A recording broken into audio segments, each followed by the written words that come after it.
Well, you're watching KTVU Fox 2 News at 6:30. As we continue our coverage of Election Day, we now turn to a closely watched race that could have national impacts. We're talking about the race for New York City mayor. Polls did close at the top of the hour, and candidates are the front runner, Democratic Socialist Zohran Mamdani, former Governor Andrew Cuomo, who is running as an independent, and Republican candidate Curtis Sliwa. Let's take a live look at the current voting results right now. An estimated 60% of votes have been counted. Right now, Mamdani is in the lead with 50% of the vote. Cuomo trailing behind with 42%. Sliwa has about 8% of those votes. And for more insight on this heated race, we spoke with Associate Professor of Political Science Jacob Nieheisel from the University at Buffalo. I mean, I really think that after the primary, all of it was kind of posturing. Nothing that happened after that point was fundamentally going to change the direction of this race. Whether it was Adams dropping out and endorsing Cuomo more or less, whether it was Trump recently coming in on Cuomo's side, or even the money that came in support of Cuomo.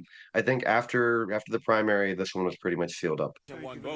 We'll keep you updated on this race as votes continue to come in. Joining us now is political analyst Brian Sobel. Brian, I want to start with another race, though, because in New Jersey, Fox and the AP have just called that race for Democratic Representative Mikey Sherrill, and this is one of the closely watched races, as well as the governor's race in Virginia. Both of these states now choosing Democratic governors.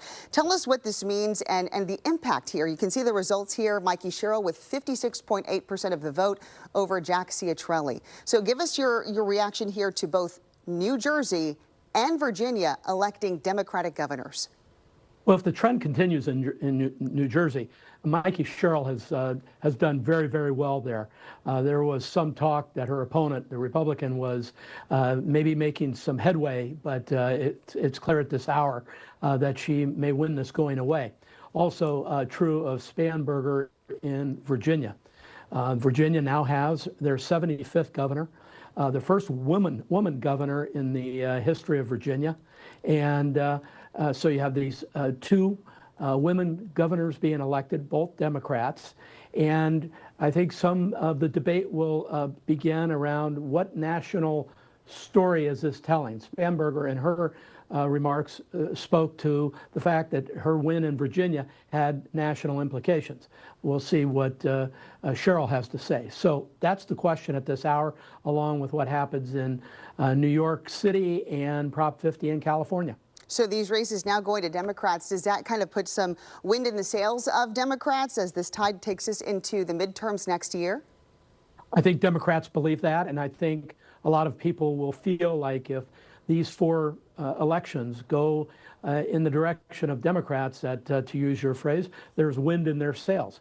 A lot of time before the midterms, but the midterms are the great barometer of what's going to happen for a president's last 2 years in office. So very important races tonight. They are races for governor, so not affecting the Senate or the House of Representatives, but you start looking for trending, and this is an interesting trend tonight. Okay, let's go back to the mayoral race in New York City. Polls there closing about 30 minutes ago. More people have already voted in this race than any other mayoral election there since 2001. What does that say about the voter sentiment and Zohran Mamdani, who is the clear frontrunner? 30 years, this is the largest participation of New Yorkers. Probably 1.7 million New Yorkers will vote tonight, probably larger than that. So, and you have these candidates, but this was a very controversial race, obviously. Mamdani is a progressive socialist, really appealed to a lot of younger voters in New York, people who wanted change. Andrew Cuomo was a household name, had his problems in public office, and Curtis Sliwa has been around forever, but has his own constituency, but it roughly sits at 8 or 9%. Had Sliwa earlier in the race dropped out and other things happened, maybe this would be a different race. But it looks like at this hour that Mamdani is going to move out into a victory. But with one exception, I think a lot of people early on thought he would really clear the field out, and at this hour he's running 8-10 points ahead of Cuomo. So Cuomo did catch up to some extent. Okay, finally here, we can't let you go without asking about the redistricting measure in California, Prop 50. It is likely to pass, but in terms of the overarching theme, what do these 4 races say about the sentiment of the electorate? It could say that, hey, we've been listening to Donald Trump for a while, and we need to start pushing back. In Prop 50, it's been very clear here in California and in the Bay Area what this is about.